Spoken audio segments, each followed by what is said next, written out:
Hey, nerdy sports fan here. We're talking Week 9 NFL action. So now that we're past the halfway point, hit up the Nerdy Sports Fan Weekly for our opening round of power rankings.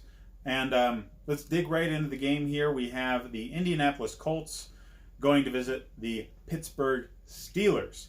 Now, the Steelers had a good showing last week, but it was against Miami. And I'm surprised Mason Rudolph can play, considering how jacked up that man's head had to be after the hit he sustained a few weeks ago. But even playing through the ear hole, he was able to sustain enough end-game offense to pull out the W against, I know, Miami. But the Colts, meanwhile, are actually beating quality teams. So this is painfully obvious to me that the Colts are going to dominate. They are as talented and as dominant a defense as Pittsburgh is, with a better offense, especially on the offensive line, and better quarterback play. Relatively the same talent at wide receiver and running back. So, on sheer strength of roster, the Colts are better. But I think they're also getting better coaching. Frank Reich seems to be really on it.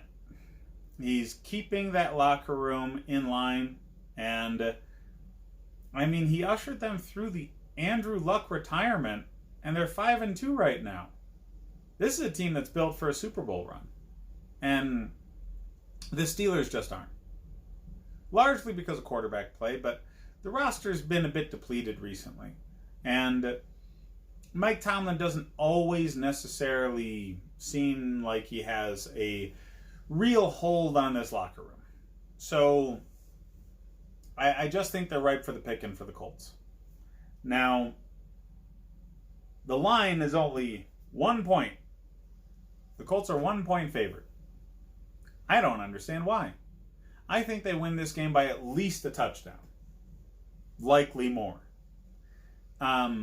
Pittsburgh's got a deep, talented defense. Yes, they still have James Conner. They still have Juju Smith-Schuster. What else do they have? They are not going to be able to keep up with the Colts offense. They just won't. Jacoby Brissett is so much better than Mason Rudolph, it's painful. And that offensive line is so much better than what they have in Pittsburgh. They're going to be able to sustain drives much more consistently than Pittsburgh will be able to throughout the entire game. And both defenses are very talented. Very talented. Meaning a more consistent offensive line and more consistent quarterback is going to do just better in this game. The 1 point line is a joke.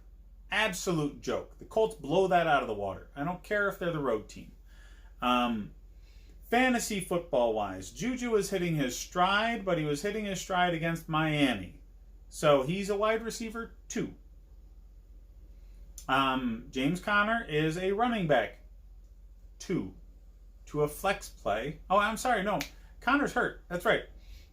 So Samuel is a good pickup. Conner might not play.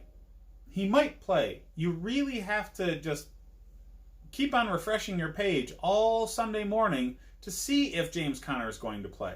If you have him on your roster, I shouldn't have to tell you this, but he's a game time decision.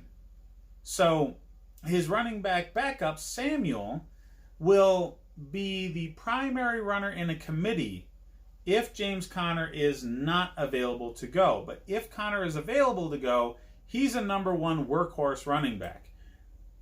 And it's a coin flip whether or not he goes.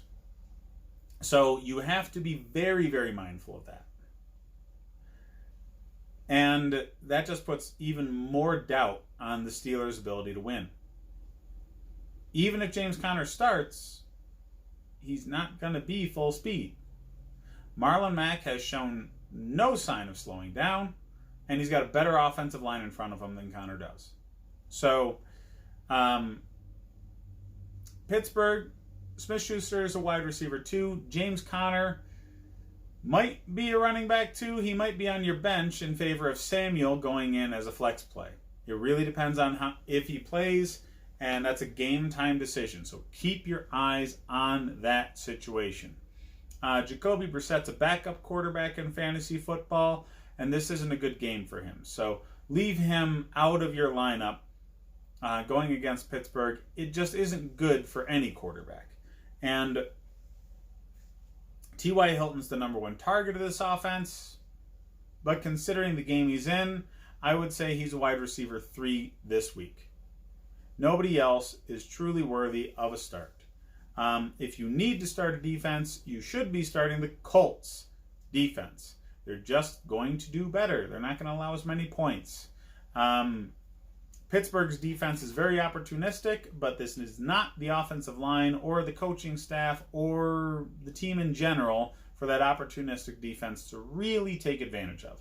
So I leave Pittsburgh's defense on the bench. You might want to use them as trade fodder.